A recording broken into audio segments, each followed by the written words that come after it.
Beyond the planes the gods know, outside the ordering principle of the multiverse, there is a region where concepts like good and evil dissolve into static. That place does not hate you, for hatred is a mortal emotion. It simply is, and in its presence, reality contorts into unrecognizable shapes. It is the place at the edge of thought, the birthplace of the unnatural. It is the far realm. The far realm is not part of the known cosmology. It does not nest inside the great wheel like the layers of heaven or the circles of the abyss, nor does it abide by the structure of the world axis, where the astral sea gleams. The far realm is outside all of that. In myths told by ancient elves and cryptic scribbles left by mind flayers, it is described as a place beyond the crystal sphere of reality. It is the darkness one glimpses between stars on a clear night, the hunger that gnaws at the edge of creation. Mortals do not map its borders. They cannot, for the far realm has no borders, and those who try often lose themselves. When sages write about the far realm, they almost always begin with negatives. They say it is not a place of law or chaos, not a plane of fire or stone, not even a plane of thought. They talk of what it is not because no words suffice to describe what it is. Some call it outside. Others say it is the place where denied possibilities collect, where broken dreams congeal, where the nightmares of gods take form. In the oldest stories of the Dawn War, when the primordials waged battles with the gods, there was a gate at the peak of the astral sea known as the Living Gate. This gate was a crystalline lattice that separated reality from the unknowable. It allowed only the smallest tastes of the outside through, tiny bleedings of madness.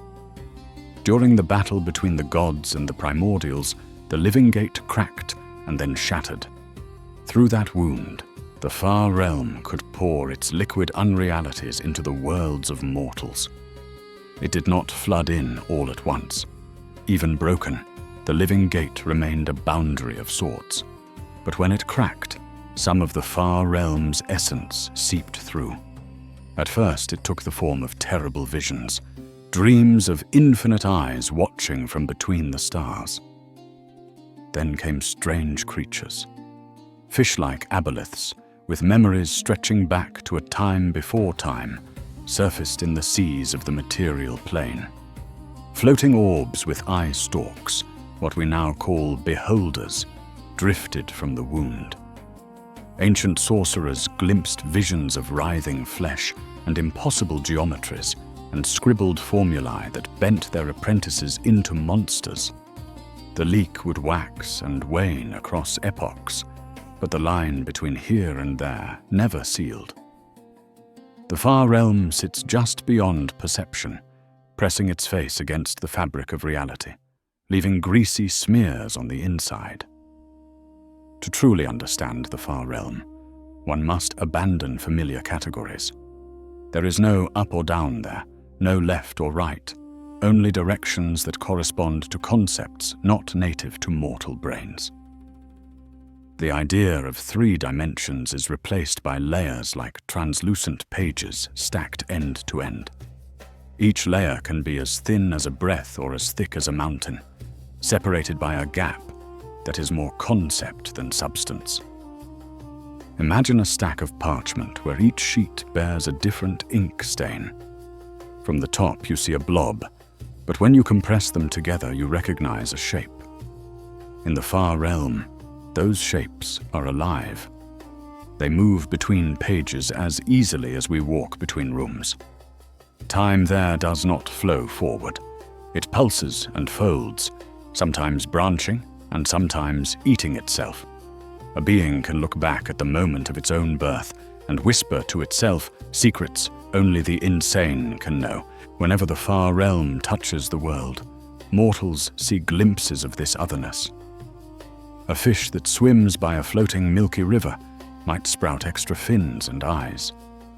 Trees could transform into forests of writhing tentacles, dripping orange moss as gelatinous worms crawl in the air. Blue globes rain down from unseen heights, bursting on contact and releasing ticks the size of dogs. And far beyond, where the translucent layers blur into one another, drift behemoths that resemble the creatures of the deepest sea.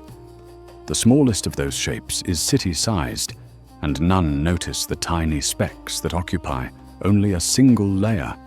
Within this alien wilderness, there are rivers of white fluid that loop and twist through layers, sometimes splitting to dribble through 10 pages at once. There are storms of shifting traits where heat becomes color and sound becomes texture. Every step in the far realm is a journey across categories. Those first glimpses were recorded by people who did not understand what they were seeing. Fragile minds wrote feverishly, trying to explain impossible angles with simple words. Historians of Candlekeep keep a vault full of scrolls penned by sages who claim to pierce the veil.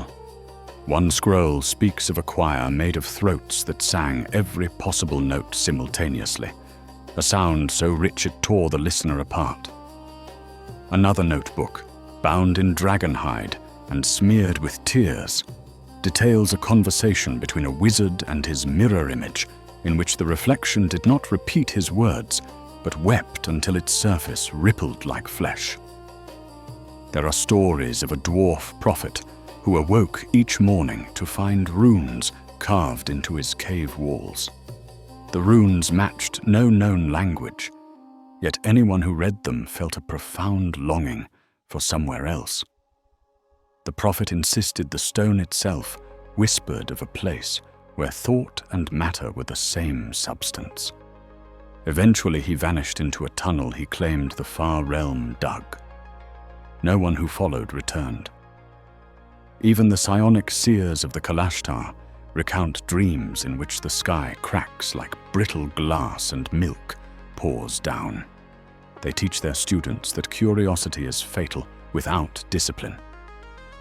To engage with the far realm is to offer your mind to an intelligence that does not understand care or hospitality. Some of the oldest Gitzerai mantras were not composed to strengthen muscles, but to anchor the self while glimpsing such vistas. Those who watch rifts for a living all know at least one name of a comrade who stared too long and now whispers back from the other side of sanity. Many cultures tell different stories of how the far realm came to be. One legend says that when the gods created reality, they flung all unwanted possibilities into a void. The possibilities were not content to be discarded. They coalesced into something hungry. Another tale holds that there was never such a thing as a singular far realm. Instead, every time a mortal chooses one path over another, the unchosen future goes somewhere. All of those unchosen possibilities add up until they form a realm of their own. There are also mortal scholars who believe the far realm is simply what happens when dimensions with more than 3 spatial components collide with a universe structured for 3. To them, there is nothing malicious about the place. The horror comes from our inability to comprehend it. Among the elves, it is said that the far realm is the dream of a god who fled creation. In this story, the deity drew back from the cosmos after seeing something too terrible for even divine minds. The dream of that god became a plane in its own right, a place of swirling madness. The eldest dragons whisper that the far realm is older than the gods. They say that before any deity existed, there were beings made of thought, and when those beings discovered mortals, they recoiled and retreated into the far realm, leaving behind only their nightmares as emissaries. None of these legends can be verified. In fact, the far realm mocks verification. It is almost as if the more one tries to pin it down, the further away it moves. Yet speculation flourishes, because mortals crave stories to explain fear. Dwarven skalds believe the far realm is the slag produced when Moradin smithed the world. In their tale, the All-Father hammered the mountains into existence, and the sparks that flew landed beyond reality, coalescing into a realm of leftover possibilities. Halfling folklore describes the outside as the space between two sleeping giants, where lost things go to be found by creatures with too many hands. The Gith tell of a time when their ancestors reached the far realm, not by accident, but by design. According to their legends, the Gith explored beyond the stars in crystalline barges. They discovered a place of pure will, and in that place they found an entity that offered them dominion over all reality. Half accepted and became Illithids, half refused and became the ancestors of the Githyanki and Githzerai. Whether any of these myths hold truth matters less than what they illustrate. Every culture feels the need to explain why something so hostile exists just beyond the reach of their gods. Even deities disagree. Ogma, god of knowledge, tells his worshippers that the far realm is the greatest library never catalogued.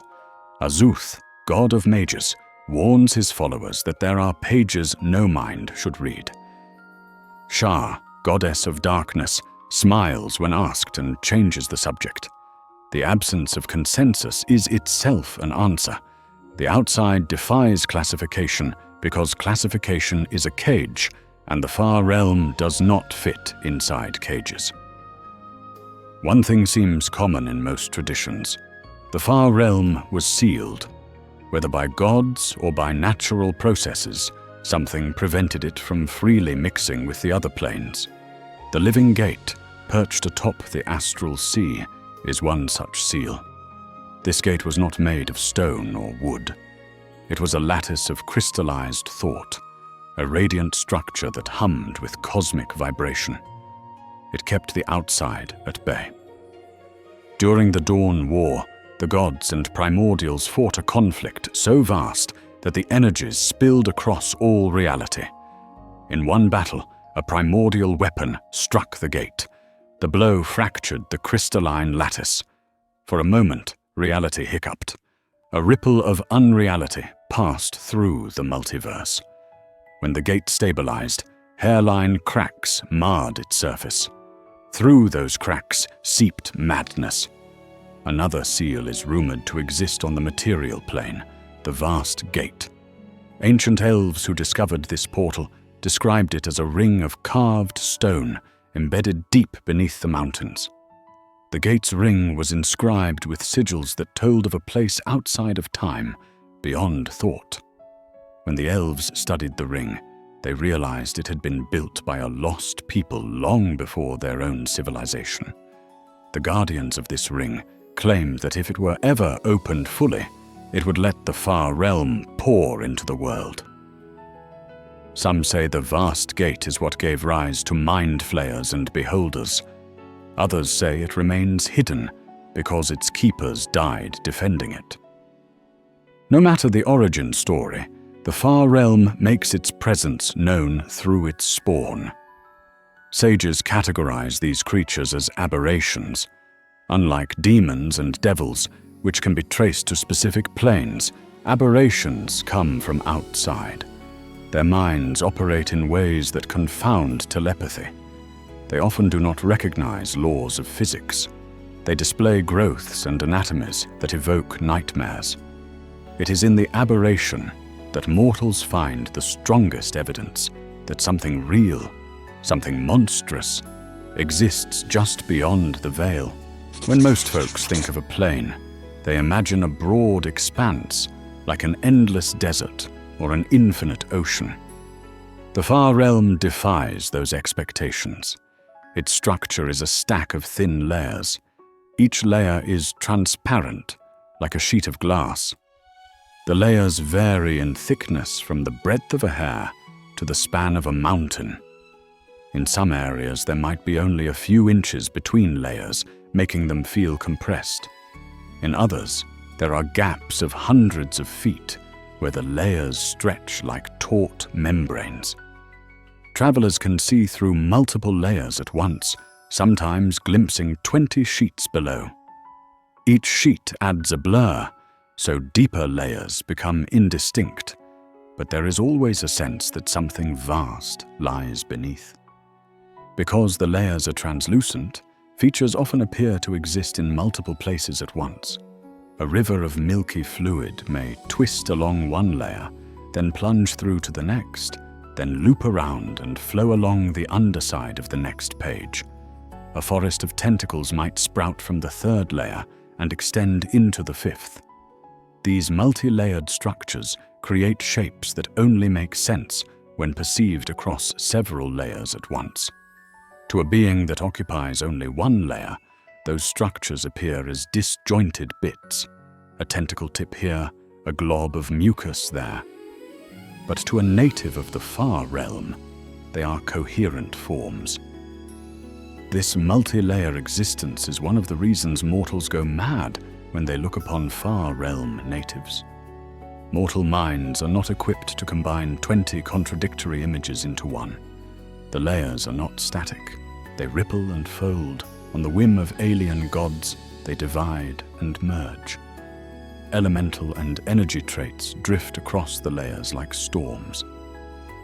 One section might suddenly take on the properties of fire, scorching whatever passes. Another might shift to a zone of cold so profound it freezes thought.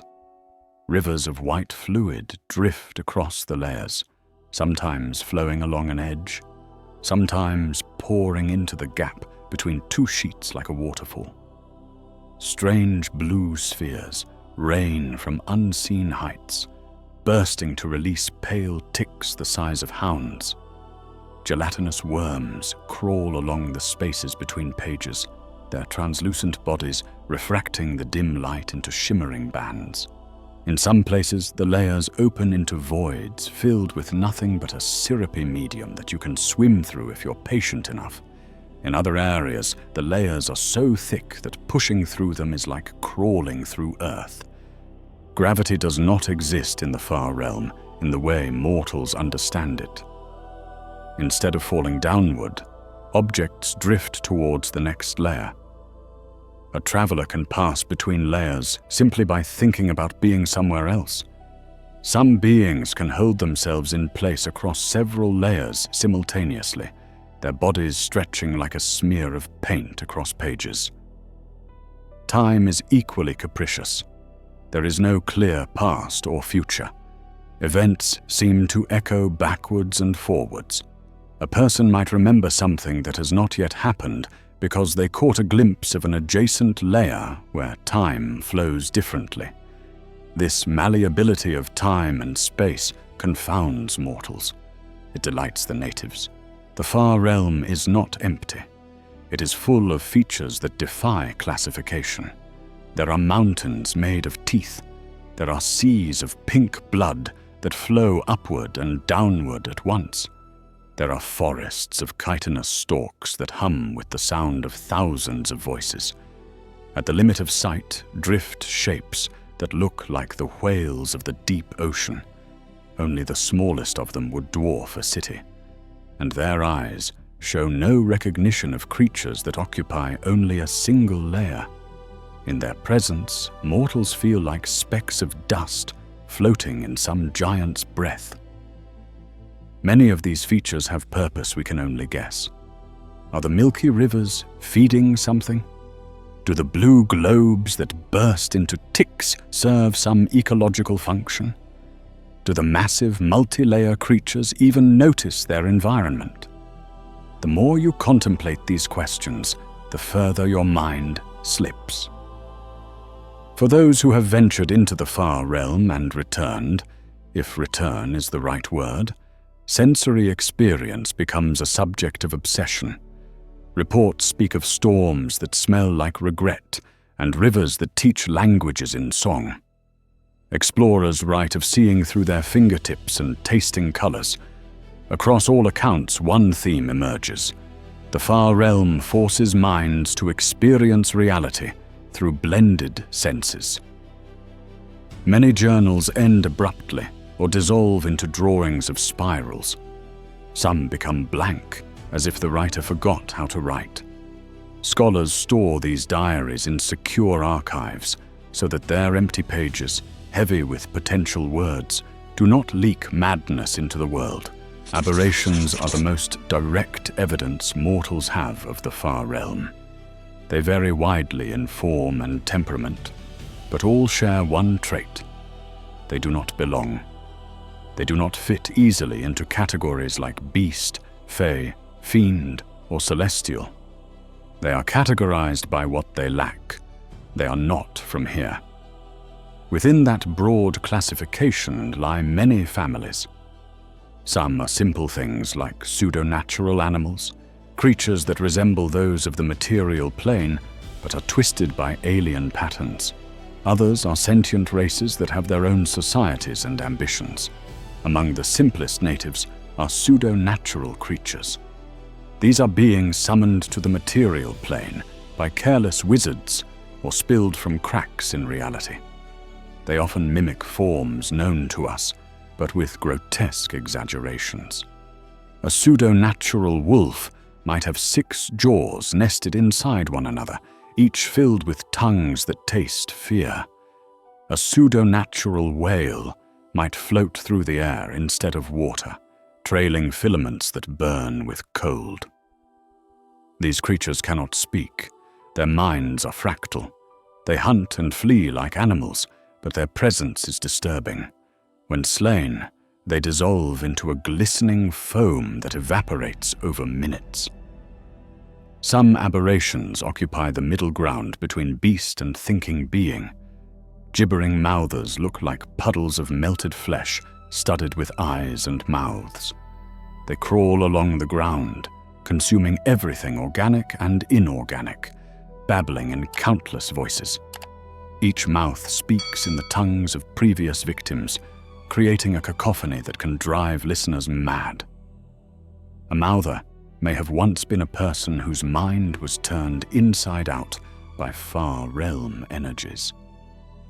Cloakers resemble leathery manta rays gliding through the darkness. They can wrap around a creature and smother it, whispering secrets into the victim's ears as it suffocates. Ropers and piercers, which adventurers often encounter in caves, are said by some sages to be distant kin of far realm fauna, their patience and predatory habits honed in a place where time is meaningless. Chouls, crustaceans that hunt on land with thrumming tentacles, share more of the far realm's biology than they do with natural crustaceans. And chaos beasts, amorphous masses of limbs and fangs, exude a liquid that warps flesh on contact. To catalogue every aberration would be to recite a list of nightmares. Suffice it to say, where the far realm touches, life twists. Some aberrations live in communities, like cloaker cities hidden in the Underdark, or gibbering hives that digest entire forests. Others wander alone, driven by instincts they cannot articulate. What unites them is the sense that they were not meant for our reality, and that our reality resents them. More coherent are the coyote. Long ago, an order of curious wizards known as the Imaskari sought to peer into the far realm. They built portals and opened cracks. Those who stepped through were changed irrevocably. Their bodies twisted into elongated, insectoid forms with resinous skin. They discovered they could no longer tolerate the natural environment of the material plane. The air burned them. The pressure of gravity crushed them. So they crafted suits of hardened resin secreted from their own skin and built protective cysts where they could exist. These coyote returned to the material plane, not as explorers, but as conquerors. They sought to transform the world into something like the far realm. To aid in their schemes, they bred creatures like the sky bleeders, massive flyers that rain acid, and the Rukaner, living siege engines that hurl spore-laden projectiles. Wherever Kaorti build a nest, reality weakens, and the taste of outside seeps through. Then there are the Uvudaum, sometimes called the Lords of the Far Realm. Descriptions of Uvudaum are inconsistent because mortal minds cannot fully perceive them. One account speaks of a creature with a humanoid upper torso and 6 arms spread like a spider's legs beneath it. Where a head should be sits a long, flexible tail ending in a barbed spike. Loose robes drape the unnatural body, hiding details that the mind rejects. Even describing these beings invites madness. They have been known to speak in concepts rather than words, delivering knowledge that causes ears to bleed. Uvudaum rarely leave the Far Realm, but when they do, entire civilizations tremble. Several aberrant creatures more familiar to adventurers can trace their origins to the Far Realm. Aboleths, gigantic, fish-like creatures with 3 eyes, exist on the material plane's oldest oceans. They remember the world before the gods, because their ancestors came from the outside before time took shape. Each aboleth carries all the memories of its ancestors. They know of alien seas and milky rivers.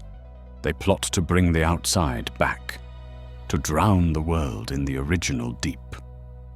Beholders are orbs of flesh studded with eye stalks, each eye harboring a different form of annihilation. Every beholder is birthed from a nightmare. It can dream itself companions, and those companions emerge fully formed.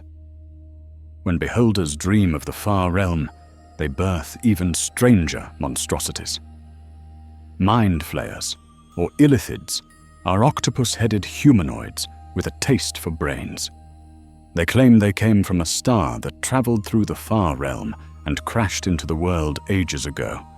When adventurers meet mind flayers and their elder brains, they are staring at fragments of the outside. Foul spawn are humanoids, twisted by the Far Realm.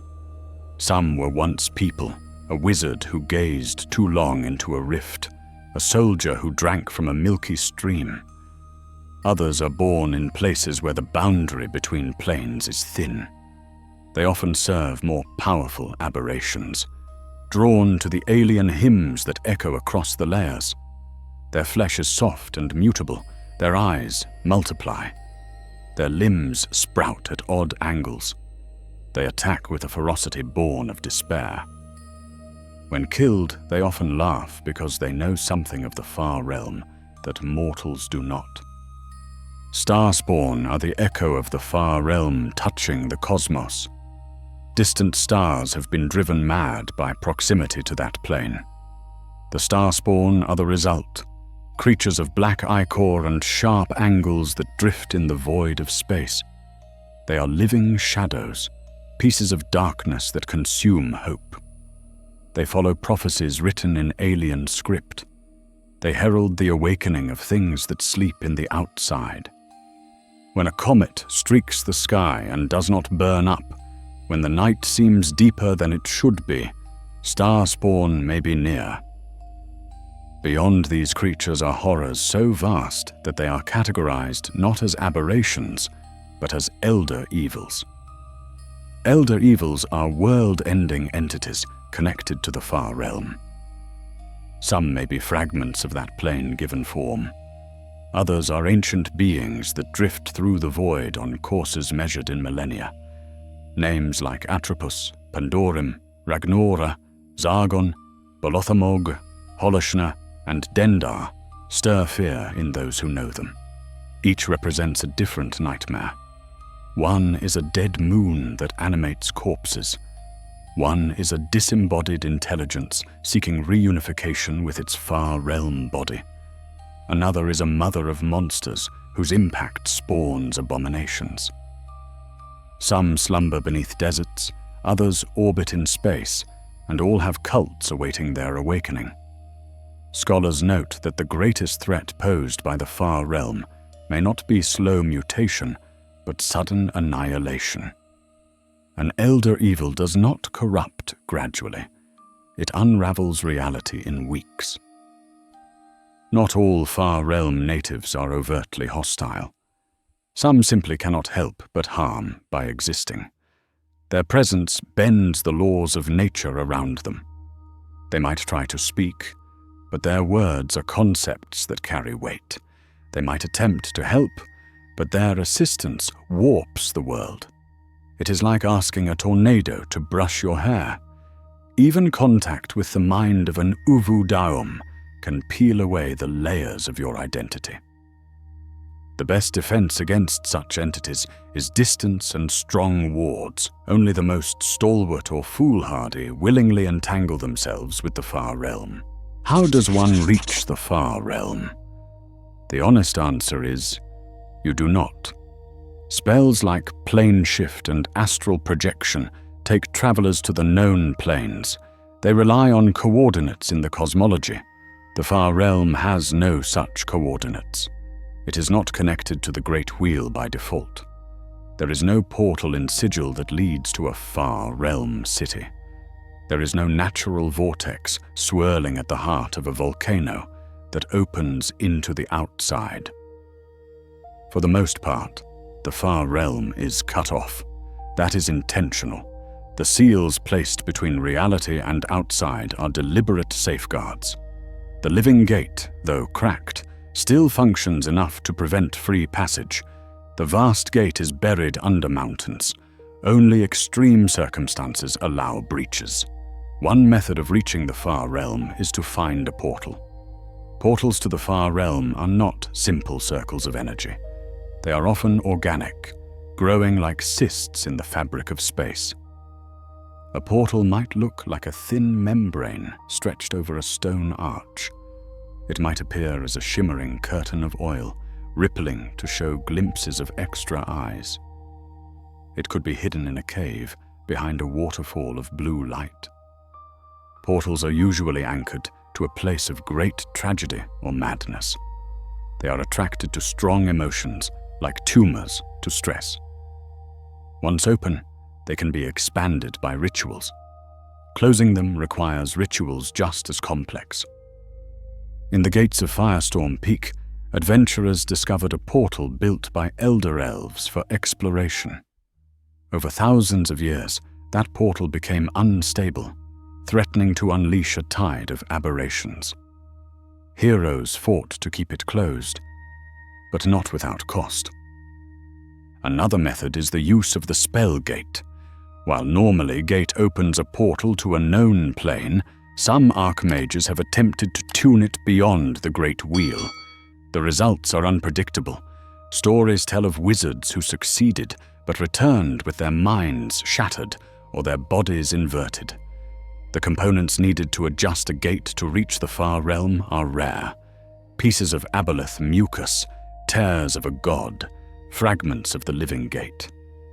Even if one manages to open such a portal, there is no guarantee it will go where intended.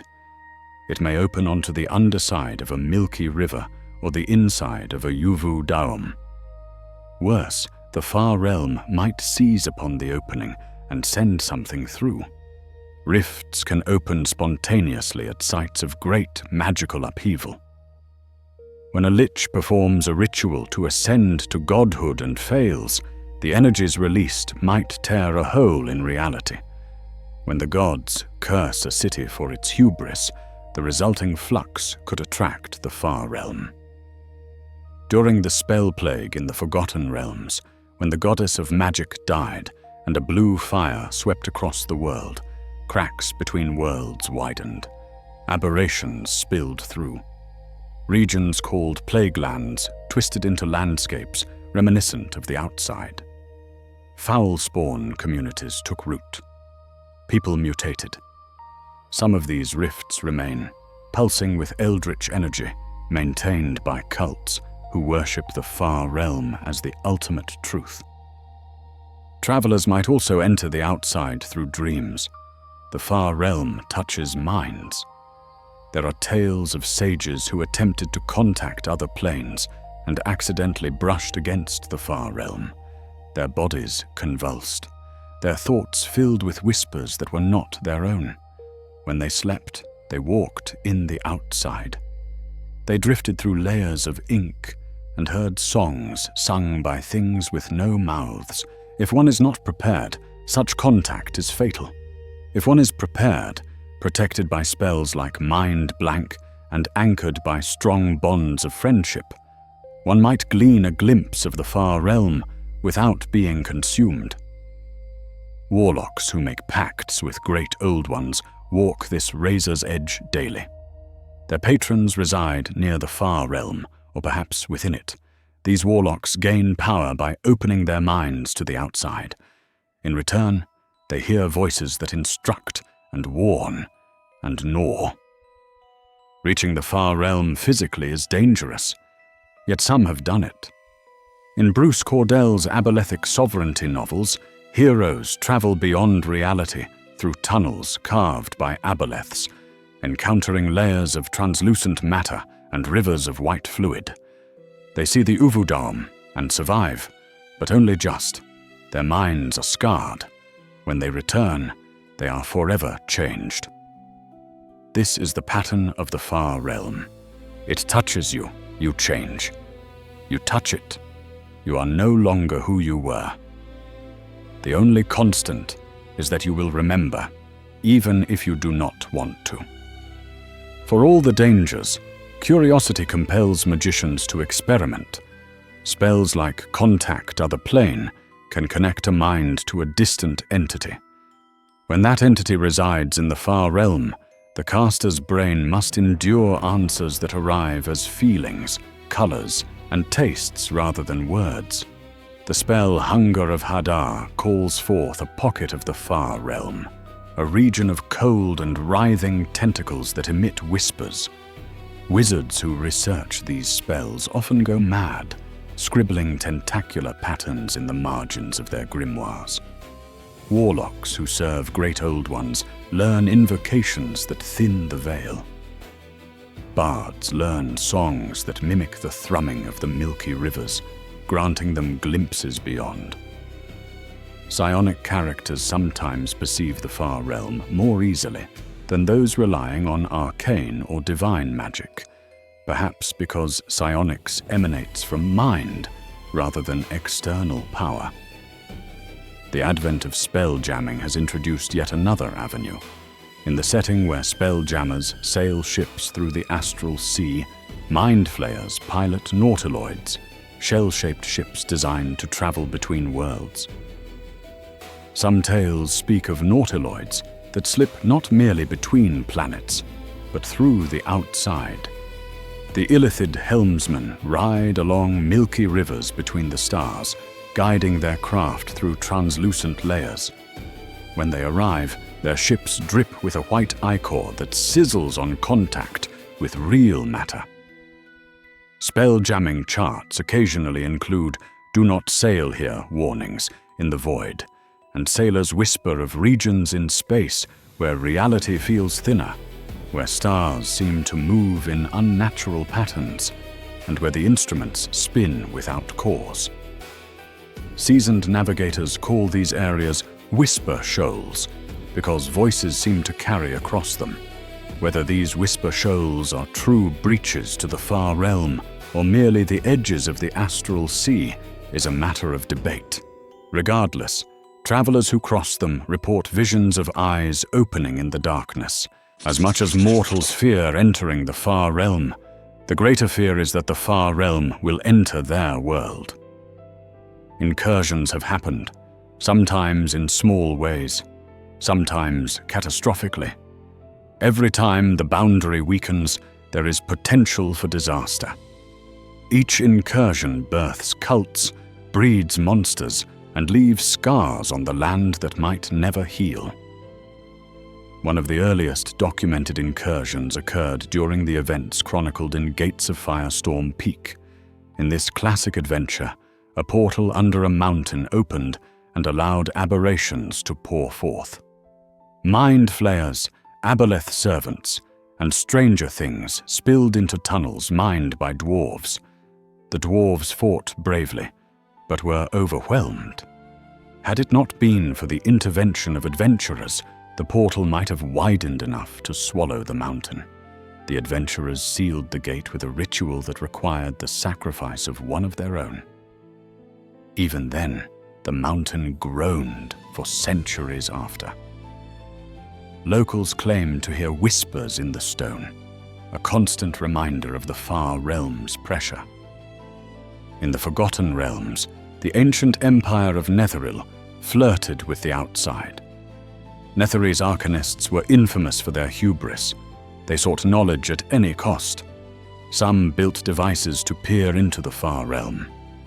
They traded with aberrations. One enclave disappeared entirely after summoning something they could not control. Another sealed itself in an impenetrable field and sank into the earth.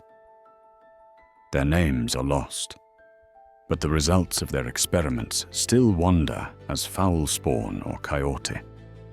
When the goddess of magic died during the time of troubles, and later during the spell plague, many magical wards failed. Rifts to the far realm yawned open. Hulking monsters made of mouths and eyes crawled from the ground. Entire villages were corrupted. In Kalimshan, the blue fire mutated anything it touched. It took the combined effort of wizards, clerics, and groups like the Order of Blue Fire to contain the most severe outbreaks. On other worlds, the far realm manifests in different ways. In Eberron, the realm of Zoriat plays the role of the far realm. During the madness of the Dialkir invasion, the boundary between Eberron and Zoriat thinned. 6 Dialkir lords crossed over and unleashed horrors. They twisted orcs into Dolgaunts and dwarves into Darrow. They seeded aberrations across Corvair. The gatekeepers, a druidic order, used primal seals to push the Dialkir back and close the breach. To this day, the seals hold, but the Dialkir remain in the depths of Khyber, whispering to aberrations and warlocks. The world of Arthas, from the dark sun setting, is largely cut off from the plains, but some tell of insane sorcerer kings who attempted to reach beyond, only to birth monsters that wander the wastes. And in the world of Exandria from Critical Role, there are hints of beings that come from outside, such as the gnawing infection that created the chained oblivion. Incursions are not always physical. The minds of mortals can be infected. Cults dedicated to the outside often use dreams to communicate with their patrons. The cult of the Elder Eye, for instance, worships an aspect of Tharizdun. They seek to bring about a melding of the far realm and reality. Their rituals involve self-mutilation, the consumption of infected flesh, and the chanting of phrases that, if spoken clearly, would peel paint from walls. In some cities there are secret libraries filled with books bound in skin. These books contain diagrams of the far realm. Reading them can attract the attention of something from outside. The cult uses these texts to initiate new members. Few survive with their minds intact. Another force to watch is the abolethic sovereignty. The aboleths remember a time before the gods, when they ruled the primordial oceans. They consider themselves the rightful lords of the material plane. Since the gods threw them down, they have bided their time. They discovered the far realm and recognized in it a path to vengeance. In the depths of the sea of fallen stars in the Forgotten Realms, the aboleths carved tunnels that connect to the far realm. They harnessed the milky rivers and white storms. They created living ships that sail through water and void. Their goal is to open enough rifts to flood the world with the outside. If they succeed, the sea will become a white river, and all will drown in thought. The Illithids are perhaps the most famous of the Far Realm's children. According to their legends, their original race was born on a planet far from any sun, in a time before time. Their ancestors traveled through the outside in a nautiloid craft, seeking to master time itself. They miscalculated and fell back into reality prematurely. In doing so, they brought with them a portion of the outside. The Illithid Empire that followed spanned countless worlds. They bred thralls to serve as food. They dominated planets until heroes rose up and cast them down. The Githyanki and Githzerai are two peoples whose hatred of mind flayers stems from those times. Mind flayers never gave up their connection to the far realm. They maintain portals in hidden caverns. Their elder brains whisper of the day when the boundary will break and all minds will be one. Beholders, too, have an intimacy with the outside. Each beholder believes itself perfect. When it dreams of itself. But sometimes a beholder dreams of things other than itself, things with more eyes than it can count, things with tails ending in spikes. Those nightmares are glimpses of the far realm. When a beholder has such a dream, the dream manifests. A new beholder emerges from the fleshy mass. Sometimes it is a death tyrant. Sometimes it is a mind witness. Sometimes it is something new that we lack a name for because we cannot classify what the far realm has made. Beholders do not always like their progeny. They often destroy them on sight. But some cults learn of these events and nurture the spawn as prophets. Incursions also happen through star spawn. Astronomers have recorded comets that never seem to pass. They hang in the sky like eyes.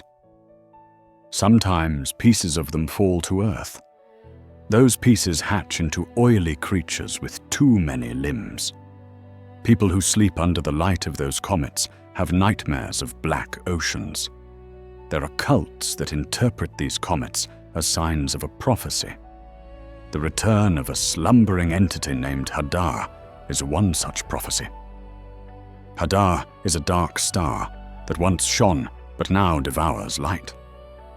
Warlocks who draw power from Hadar describe the star as warm and loving. Others call it cold and empty. Whether Hadar lives in the far realm or simply touches it is unclear. What is clear is that comets connected to Hadar bring with them new aberrations. Campaigns set in other universes offer additional examples. On Exandria, there is the Chained Oblivion, an entity whose hunger rivals that of the Elder Eye. Sometimes called Tharisdun or Kaiduum, this entity seeks to unmake existence. Its symbol is a single unblinking eye, and its cultists see the far realm as a promise of freedom. In the critical events of the calamity, the gods worked together to shackle this being. Even so, its whispering continues, and aberrations in Wildermount bear its mark. The spell Hunger of Hadar may well be drawing on the Chained Oblivion as much as on Hadar itself. The star-packed warlocks of 4th edition made bargains not with devils or fae, but with distant intelligences. Eyes in the darkness, mouths in the void. These warlocks described their patrons as constellations that moved when no one looked, as clouds of sentient mist that sought voices. Their power is alluring because it is so different. But the pact is a doorway, and on the other side, something listens. In the Dragonlance campaign, the high gods' slumber and chaos's rage create cracks through which outside thoughts leak. On Athas, rumors persist that defilers draw energy not only from life, but from the marrow of reality. In Ravnica, the Simic Combine's aberrant experiments echo far realm motifs. All these examples serve as reminders that whenever a story needs an antagonist, beyond mere cruelty, the far realm or something like it steps into view.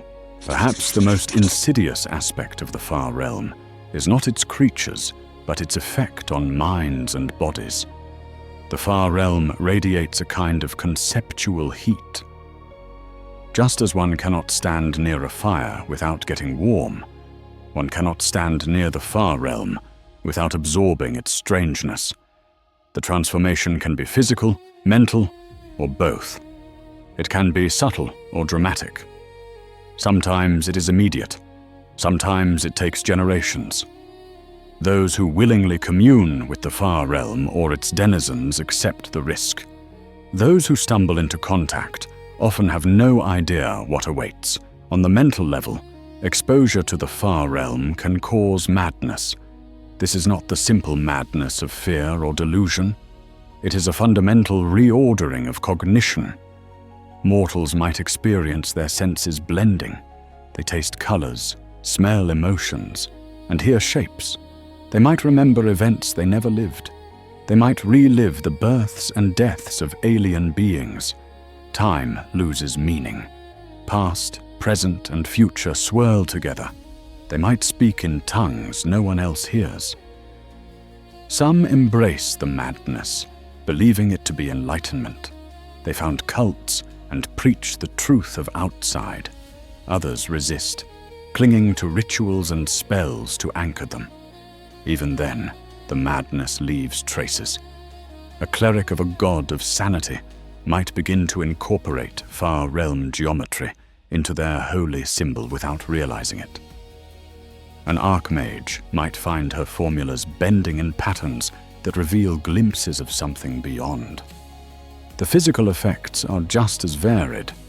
Those who bathe in milky rivers can find themselves sprouting extra eyes across their skin. Those eyes may blink in unison, or each may watch a different world. The eyes may speak in voices unrecognizable. Fingers may elongate and split into more fingers. Skin may take on a resinous texture like the coyote.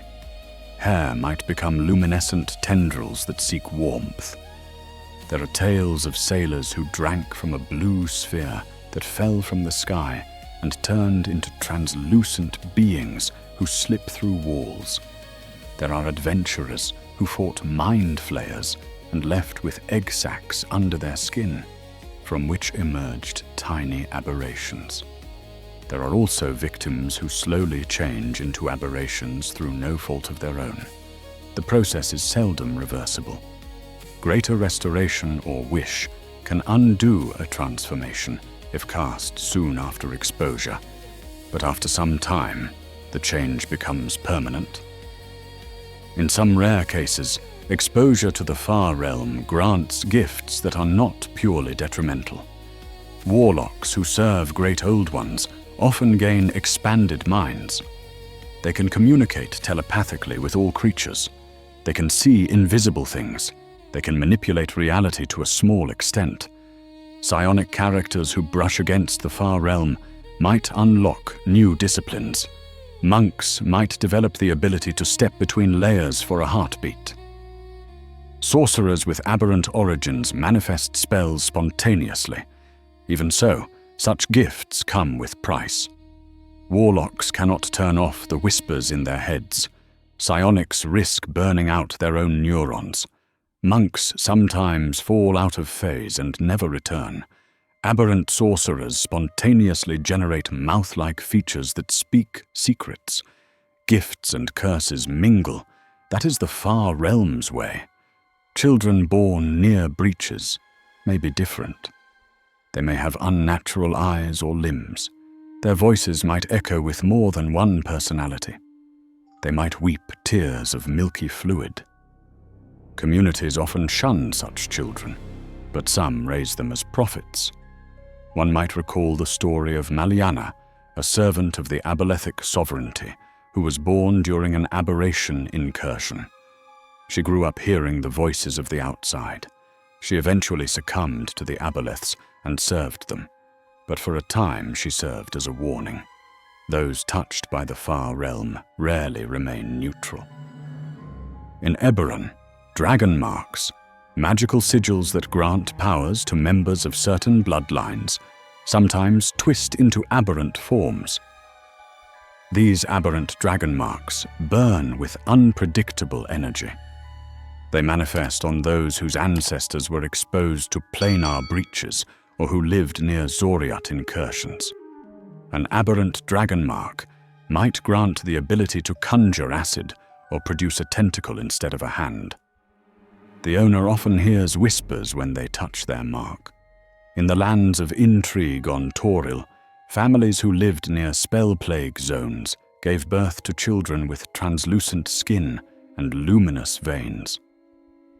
In Chult, following Ragnora's impact, entire villages produced children with gills, eyes on their shoulders, or hair made of tiny tendrils. Some used their mutations to become guardians of their people. Others were driven away as unclean. The land itself can change as well. Forests touched by far realm. Energy produce mushrooms that whisper stories when eaten. Rivers run uphill, carrying memories instead of water. Animals mutate. Cows give birth to calves with too many legs. Wolves sprout wings that cannot lift them. Generations living near such zones adapt. They develop traditions that treat mutation as part of life. They invent tools to accommodate extra limbs or develop sign languages that incorporate new appendages. These communities offer glimpses into what a world fully infused with the far realm might look like. Strange, yes, but not necessarily evil. The moral weight comes from how people respond to the changes, not from the changes themselves. In Eberron, dragon marks sometimes twist into aberrant forms that manifest on those whose ancestors lived near breaches. These marks grant unpredictable powers, conjuring acid, sprouting a tentacle, and whisper to the bearer. Elsewhere, communities near spell plague zones or impact craters see children born with translucent skin or extra eyes. Some of these children become guardians. Others are ostracized. The land mutates too. Forests grow fungi that murmur stories. Rivers flow uphill. Animals sprout extra limbs. Over generations, villagers adapt. They craft tools for additional hands and create new sign languages. Such communities show what a far realm-touched world might look like, strange but not inherently evil. The moral weight lies in how people respond to change, not in the change itself. Those who travel the far realm must take precautions. Spells like Mind Blank protect against psychic intrusion. Magical tattoos can anchor the self. Companions can remind each other of who they are if someone begins to slip. Even so, one cannot stay long. Every minute in that place challenges the mind. In some adventures, players are required to make saving throws each round they remain. Failing these saves can result in short-term madness, long-term insanity, or even permanent transformation. The game rules reflect the cosmic horror of the far realm. The mechanical effects are meant to represent the narrative truth. You do not leave the far realm unchanged. Dungeons & Dragons has had several cosmological models over the decades, and each addresses the far realm differently. In the original Great Wheel model, the far realm is not part of the wheel at all. It sits outside, an aberration. Travel to it is impossible except through special gates. In the World Tree model, used by the Forgotten Realms for a time, the far realm remains outside. It is occasionally referred to, but not mapped. In the World Axis model, introduced in 4th edition, the cosmology is divided into the astral sea, the elemental chaos, the world, and parallel planes. Here, the far realm is still outside, but it interacts with the elemental chaos. A crystalline structure called the Living Gate stands at the top of the astral sea, sealed now, but once open. The Living Gate opened during the Dawn War and was destroyed. Its shards became the tools by which gods and primordials bound the outside.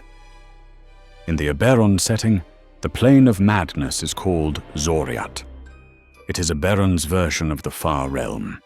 The Daelkyr are the lords of Zoriat, akin to Uvudeum, They invaded Aberon and were repelled by the gatekeepers. The seals hold, but if they ever break, the aberrations of Zoriat will spill forth again. Zoriat sometimes draws closer to Aberon. When the moons align, the barrier thins. During those times, dreams are strange and minds are fragile. Many see visions of chitinous towers rising from seas of goo. For Eberron, the far realm is cyclical, like seasons. It wanes and waxes. In the world of Kryn, home of Dragonlance, there is no direct analogue to the far realm, though references to chaos and the stuff of unmaking evoke similar images. The monstrous creature Chaos itself, father of all dragons, might be connected to the outside. In the plain of Athos from the dark sun setting, the world is so closed off that the far realm is a rumor. Some scholars suggest that defiling magic inadvertently touches on the outside when it drains life. The world of Ravnica, drawn from Magic, the Gathering, has a cosmology with planes called confrontation and others. There is talk of Emrakul, a titan of the blind eternities, which is reminiscent of a far realm entity, infecting worlds with eldritch horror. Emrakul warps life, twisting it into alien biology. That story shows how cosmic horror is a universal motif. Beyond D&D, the far realm draws inspiration from the works of H.P. Lovecraft and cosmic horror.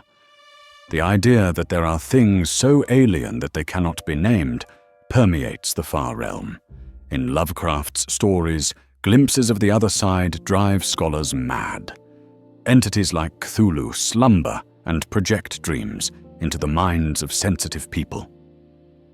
In D&D, there are great Old One patrons for warlocks that mirror these concepts. A warlock may draw power from a sleeping entity that whispers from the far realm. They might know a name like Dendar, the Night Serpent, or Yoggoth, but the name is only a symbol for something beyond comprehension. The game uses these themes to evoke horror and wonder. One of the more recent sources that touches on the far realm is Mordenkainen's Tome of Foes. In that book, it is suggested that aberrations come from beyond the known. The book hints at cosmic struggles and ancient incursions. Tasha's Cauldron of Everything presents an optional origin for sorcerers called Aberrant Mind, which ties directly to the far realm. It suggests that a sorcerer might have been implanted with a mind flayer tadpole that never fully transformed them, leaving them with psionic powers and an unsettling presence. Van Richten's Guide to Ravenloft introduces the domain of Blootspur, a realm ruled by mind flayers and dominated by bizarre science. The domain is a slice of the far realm wedged into the demiplane of dread. It shows how the far realm can be used to create horror adventures within Gothic settings. The warlock subclass, known as the Great Old One, draws from the far realm. Its patrons include entities that exist outside reality. They grant abilities like telepathy, thought shielding, and mind reading. They whisper secrets that may or may not be true. Some players create warlocks who treat their patron as a star. Others choose an entity like Gaunadaur, an oozing god. The subclass invites players to imagine the far realm's influence on a single character's arc. How does one maintain relationships when an entity from beyond time whispers constantly? How does one align with a party's goals when your dreams show you glimpses of a future where your friends are tentacles? The resurgence of Spelljammer in 5th edition provides another lens for the far realm. Spelljammers are vessels that sail through wild space and the astral sea, ferrying adventurers between worlds. In this context, mind flayers become starfaring empires who whose nautiloids prey on merchant galleons. Legends speak of wars fought in the void, where fleets vanished into the outside and returned changed. Charts mark regions where reality thins, and captains warn green crew to avoid shimmering veils between stars. On the table, Spelljammer lets you mix swashbuckling with cosmic horror. Picture a boarding action against a pseudo-natural pirate crew, or a derelict illithid craft dripping with milky fluid. The blend of sails and stars gives dungeon masters new ways to unsettle and delight. Not every story involving the far realm ends with doom. There are groups and individuals dedicated to keeping the barrier intact. These defenders may never receive glory, for their victories are measured in what does not happen. The existence of such orders is a testament to the seriousness with which the world treats the outside. They watch the seals, they study signs, and they stand ready to sacrifice everything to prevent a breach. One of the oldest groups is the Cerulean Sign. This organization predates human kingdoms. Its members wear tattoos in the shape of a spiral of blue flame. The spiral is said to be a piece of the living gate. It repels aberrations. When a member of the Cerulean Sign holds up their tattoo, illithids cringe, beholders blink, and aboleths retreat. The sign burns with blue fire in the presence of a portal to the far realm. Members of the Cerulean Sign travel across the world seeking out cults and aberrations. They work in secret. Their deeds are not recorded in public records. Without them, many more rifts would open. The organization has its own internal mysteries. The origin of the sign is secret even to most members. It is rumored that the sign was given by a god who sacrificed itself to close a breach. The gatekeepers of Eberron are another example. These druids maintain ancient seals that keep the Daelkyr and Zoriat at bay. They inscribe stones with draconic runes and bury them in strategic locations. Their magic is primal, tapping into the natural world's inherent order. When a seal weakens, they gather to perform rituals. They might ask adventurers to help retrieve components or fight off aberrations while they chant. Without the gatekeepers, the Daelkyr would spill out of Khyber and transform Eberron into a realm of madness. Githyanki and Gitzerai both descend from slaves of the Illithids. After breaking free, they swore to annihilate their former masters. Githyanki raid Illithid nests across the astral sea. Gitzerai meditate in limbo, honing their minds to resist the far realm's whispers. Both groups sometimes ally with adventurers when fighting aberrations. The Gith races show that trauma at the hands of far realm spawn can forge fierce resolve. They serve as both cautionary tale and beacon of hope. The Abjurers League, a consortium of wizards, studies ways to reinforce the boundary. They research new wards and spells. They monitor cosmic pulses. They respond to reports of unnatural phenomena. In some campaigns, this league functions like the Ghostbusters of the D&D world. When a farmer sees eyes in the well, they send for the Abjurers League. The league arrives, contains the breach, and leaves behind a warning not to disturb the well. In other stories, the League is more sinister, using aberrations for their own ends. The tension between using and opposing the far realm is a fertile ground for adventure. Some guardians are less formal, but no less vigilant. In Candlekeep, a circle called the Glyph Breakers pores over mad journals and dispatches agents to investigate rifts. Orders devoted to gods of light, such as Lathander and Pelor, scour temples and springs for far realm corruption. Elven sailors of the Starlight Concord patrol shards of the Living Gate, swearing to sound an alarm if cracks widen. Fellows known as Watchers at the Walls of Night walk the border of dreams, intervening when nightmares taste like milk. Even these noble groups can falter. A monk might succumb to curiosity and try to harness aberrant magic. A paladin might justify using a warped dragon mark as a weapon until she becomes what she hates. Such moral ambiguity enriches stories. The far realm tempts even those who oppose it, so guardians must examine their motives, lest they become what they fight. There are also individuals who stand against the outside. Great heroes such as Radon Kane from the Aboleths Sovereignty trilogy dedicate their lives to preventing aboleths plots. Clerics of gods of knowledge, such as Yun, compile tomes of aberration lore so others can recognize signs. Warlocks bound to great old ones might rebel against their patrons, turning their cursed gifts to good ends. Even a single adventurer with a mind shield and a strong will can close a portal through sheer determination. The story of the Far Realm is not solely about horror, it is also about resilience.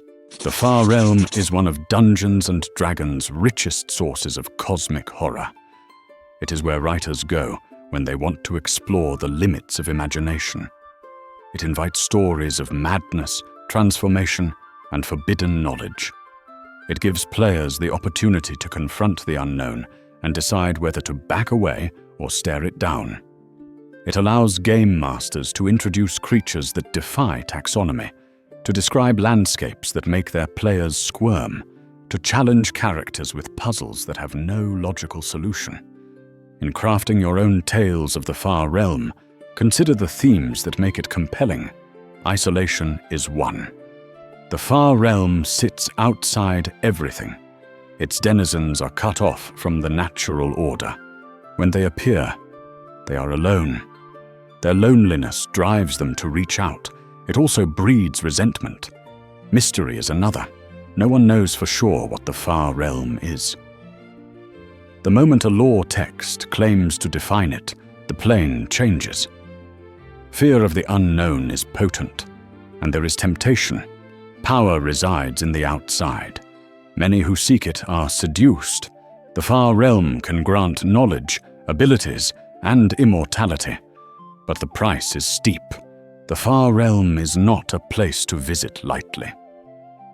When bringing the Far Realm into a campaign, think about how to evoke its strangeness. Use all 5 senses.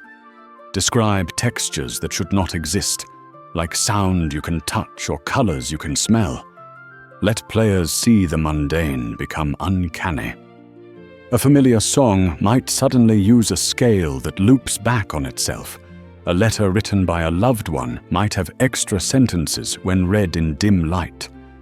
Offer temptations, relics that whisper secrets, spells that promise to undo failure, allies who are too helpful.